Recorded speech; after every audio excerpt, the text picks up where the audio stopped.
Bonjour chers élèves, je suis en Suisse, dans les Alpes, comme vous voyez, dans la montagne.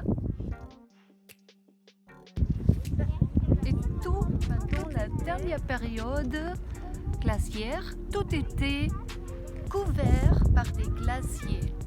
Et seulement les sommets les plus hauts étaient visibles. Donc les glaciers avaient une hauteur de plusieurs kilomètres. Les glaciers ont formé toutes les vallées. Et là, vous voyez encore des lacs qui sont les restes de ces grands glaciers. Vous voyez par exemple ici les deux montagnes Pilatus et Rigi.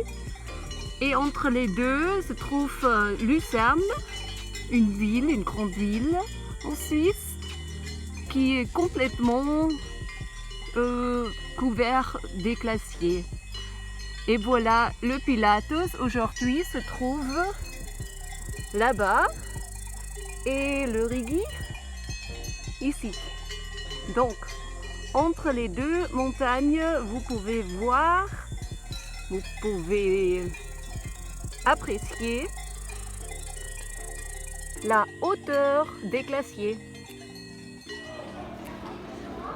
Au XIXe siècle, on a découvert des traces spectaculaires de la dernière période glaciaire.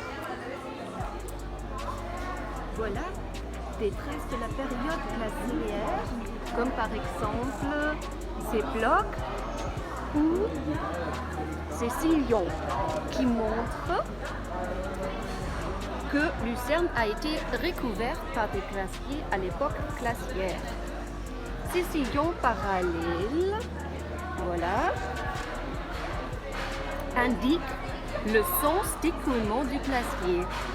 Ces stries glaciaires ont été creusées par les pierres transportées par la glace qui se déplaçaient de plusieurs centimètres par jour.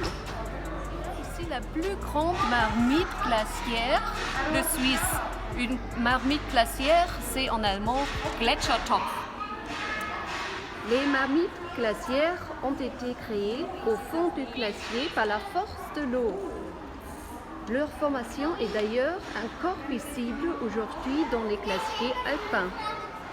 L'eau de fonte s'écoulait tout d'abord à la surface de la glace, puis pénétrait par des fissures à l'intérieur du glacier.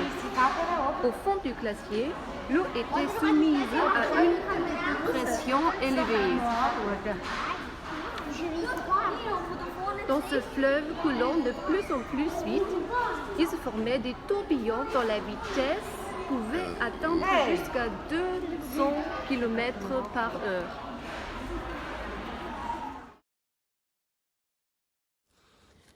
Quelles sortes d'animaux existent-ils dans les Alpes? Voilà par exemple des chamois. Viens chamois. Viens. Viens. Oh, il m'aime. Il aime venir. C'est super. Bien sûr, il y a aussi des poules partout qui donnent des œufs. Et voilà un beau coq. Un beau coq, voilà. Et il y a aussi des chevaux. Il y a souvent des personnes qui font du cheval dans les Alpes. Et c'est très pratique dans les Alpes parce qu'il y a beaucoup d'herbes, ce qu'ils mangent. Voilà l'herbe, ce qu'ils mangent. Et il y a aussi un petit âne. Et naturellement, aussi des moutons. L'agriculture joue aussi un grand rôle en Suisse. Par exemple, ici, on a une exploitation biologique contrôlée. Et c'est très facile de produire de la nourriture biologique parce que il y a plein de nature autour. Voilà. Au bord du lac, on trouve aussi de très belles, très grandes libellules, bien sûr. et des canards et sous la surface des poissons.